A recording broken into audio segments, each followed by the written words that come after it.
तो हेलो, मेरा नाम ईश्वर कुमार है और आज अपन एक टॉपिक पढ़ेंगे। मतलब ये टॉपिक जो है ना एनसीईआरटी में मोल कॉन्सेप्ट में दे रखा है, यूनिट और डायमेंशन में दे रखा है। तो ये 11th का एक टॉपिक है और ये मेरे को जब मैं पढ़ता था तो ये मेरे को बहुत कन्फ्यूज़न लगता था कि भाई साहब है तो बहुत सिंपल टॉपिक, सिग्निफिकेंट फिगर और राउंडिंग ऑफ।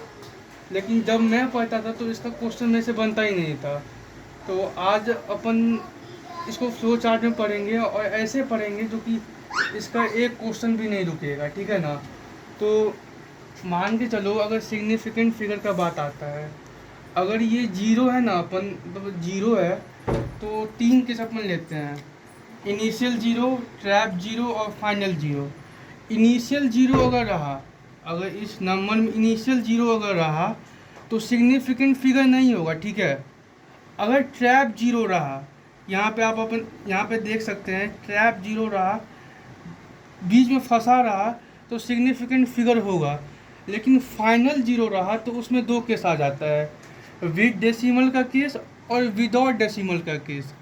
विद डेसिमल के केस में सिग्निफिकेंट फिगर जो होगा ना वो होगा, सिग्निफिकेंट फिगर जो होगा वो होगा। लेकिन विदाउट डेसिमल के केस में भी दो केस आ जाता है। अगर यूनिट हुआ, उसके साथ यूनिट हुआ विथ यूनिट, तो सिग्निफिकेंट फिगर होगा। लेकिन यूनिट नहीं हुआ तो सिग्निफिकेंट फिगर नहीं होगा। और ये हो गया सिग्निफिकेंट फिगर। अगेन अपन आज अपन फिर से राउंडिंग ऑफ पढ़ेंगे। ये भी बहुत सिंपल टॉपिक है, लेकिन मेरे को प्रॉब्लम होता था जब हम राउंडिंग करते हैं। मतलब ये तो छोटे क्लास में पढ़ाया जाता है, लेकिन अभी मैं पढ़ाऊँगा सिंपल तरीके से। अगर मान के चलो मेरे को किसी भी नंबर, कोई भी नंबर का अगर राउंडिंग ऑफ करना है, तो अगर मान के चले अपन ये 445.507 है, तो हमको इसका राउंडिंग ऑफ करना है ना।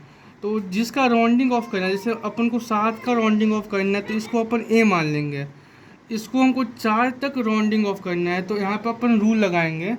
अगर ए अगर ग्रेटर देन 5 हुआ तो प्रीसीडिंग से ये सॉरी ये 6 है, ठीक है ना, ये 6 है, ये 6, ये जीरो है, ये जीरो है। प्रीसीडिंग से एक बढ़ जाएगा। अगर ए जो है ना, ए अगर लेस देन 5 हुआ, मतलब ये अगर लेस देन 5 हुआ तो ये इसको अपन छेड़छाड़ नहीं करेंगे, ये सेम ही रहेगा। अगर ए 5 हुआ तो अगर प्रीसीडिंग नंबर चेक करेंगे, अपन देख सकते हैं यहाँ पे लिखे हुए हैं चेक द प्रीसीडिंग वैल्यू। अगर प्रीसीडिंग वैल्यू ऑड हुआ तो वो इंक्रीज बाय 1, एक नंबर से बढ़ जाएगा। लेकिन अगर इसमें भी इवन हुआ तो वो ऐसा का ऐसा ही रहेगा।